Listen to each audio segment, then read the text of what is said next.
रोज एक लाडू खा आणि निरोगी राहा। तर आज आपण गुळ व शेंगदाण्याचे एकदम झटपट आणि पटकन होणारे आज आपण लाडू बनवूया। त्यासाठी मी 2 किलो इतका गुळ घेतलाय वर 2 किलो इतके शेंगदाणे घेतले। दोन्ही सेम प्रमाणात आपल्याला घ्यायचं आहे। थोडा गुळ जो आहे तो कमी असला तरीही चालेल। तर इथे गावरान शेंगदाणे जे आहे ते मी 2 किलो घेतले व गावरान गुळ जो आहे तो सुद्धा 2 किलो घेतलाय। तर इथे आपल्याला गुळ व शेंगदाणे व्यवस्थित असं नेसून घ्यायचं आहे। सर्वात अगोदर लाडू करण्यासाठी शेंगदाणे जे आहे ते आपल्याला व्यवस्थित असे भाजून घ्यायचे। तर शेंगदाण्याला मी कढई तापू दिली व कढईमध्ये सगळे शेंगदाणे जे आहे ते टाकून दिले। कमी गॅसवरती, कमी किंवा मीडियम ठेवू शकता, कमी गॅसवरती आपल्याला व्यवस्थित असे शेंगदाणे भाजून घ्यायचे। उचटणीने आपल्याला सारखे शेंगदाणे जे आहे ते खालीवर करत राहायचे, जेणेकरून खालचे शेंगदाणे जळणार नाही व पूर्ण शेंगदाणे जे आहे ते व्यवस्थित असे भाजल्या जातील। शेंगदाणे आपल्याला साल तडकेपर्यंत किंवा हलके डाग पडेपर्यंत, काळे डाग पडेपर्यंत किंवा चटचट असा आवाज येत नाही तोपर्यंत आपल्याला व्यवस्थित असे भाजून घ्यायचे। जास्त काळे नाही करायचे किंवा जाळायचे नाही। तर बघू शकता छान असे शेंगदाणे जे आहे ते भाजले गेले। इथे गॅस बंद करून एका मोठ्या परातीमध्ये हे सगळे शेंगदाणे जे आहे ते मी टाकून घेते व थंड करून घ्यायचे। जर तुम्हाला आवडत असल्यास तुम्ही शेंगदाण्यावरचे साल्टही काढू शकता, जर किंवा साल्टे तसेच राहू दिले तरीही काही हरकत नाही, छान लागतात। तर इथे सगळे शेंगदाणे जे आहे ते व्यवस्थित असे आपल्याला थंड करून घ्यायचे। तर इथे शेंगदाणे जे आहे ते व्यवस्थित असे थंड झाले। त्यानंतर आपण मिक्सरचं भांड घ्यायचं व त्यामध्ये हे शेंगदाणे टाकून द्यायचे। जर तुम्हाला आवडत असल्यास तुम्ही जाडसरही भरड ठेवू शकता किंवा एकदम बारीकही करू शकता। मी थोडीशी जाडसर ठेवले शेंगदाणे। तर या पद्धतीने मी थोडीशी जाडसर अशी भरड करून घेतली शेंगदाण्याची।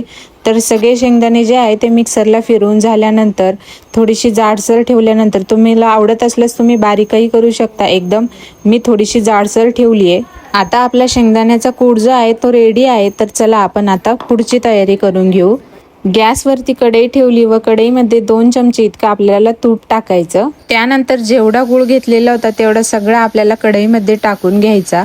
सुरुवातीला एकदम कमी गॅस ठेवायचा कढईचा, नाही तर गूळ जो आहे तो जळू पण शकतो। तर मी एकदम कमी गॅसवरती थोडंसं तूप टाकून व सगळा गूळ जो आहे तो कढईमध्ये टाकून दिलाय। आपल्याला गुळाचा पाक वगैरे अजिबात करायचा नाही, फक्त गूळ जो आहे तो कमी गॅसवरती वितळून घ्यायचा आहे। पाक केल्यानंतर लाडू जे आहे तो ते एकदम कडक होऊ शकतात।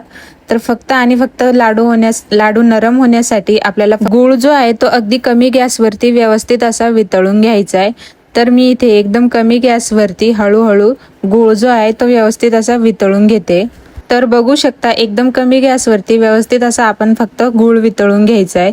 जास्त पाक वगैरे करायची अजिबात गरज नाही। इथं आपला गूळ जो आहे तो व्यवस्थित असा वितळून झालाय। आपण शेंगदाण्याचा कूट केलेला होता तो त्यामध्ये हा गूळ जो आहे गरम गरम असताना लगेचच टाकून द्यायचं व व्यवस्थित असं मिक्स करून घ्यायचं। गूळ जो आहे तो गरम असल्यामुळे हाताला चटके बसू शकतात, त्यामुळे सुरुवातीला आपल्याला उचटणीने व्यवस्थित असा गूळ व शेंगदाणे जे आहे ते मिक्स करून घ्यायचे, जेणेकरून हाताला चटके बसणार नाही। त्यानंतर थोडं कोमट झालं की मग नंतर हाताने आपल्याला व्यवस्थित असं एकजीव करून घ्यायचं। उचटणीने म्हणावं तसं एकजीव होत नाही, तर हाताचा उपयोग करून व्यवस्थित असं आपल्याला हे गूळ व शेंगदाणे जे आहे ते व्यवस्थित असं मिक्स करून घ्यायचं। मिक्स करून झाल्यानंतर असं काही दिसतंय गूळ व शेंगदाण्याचं मिश्रण।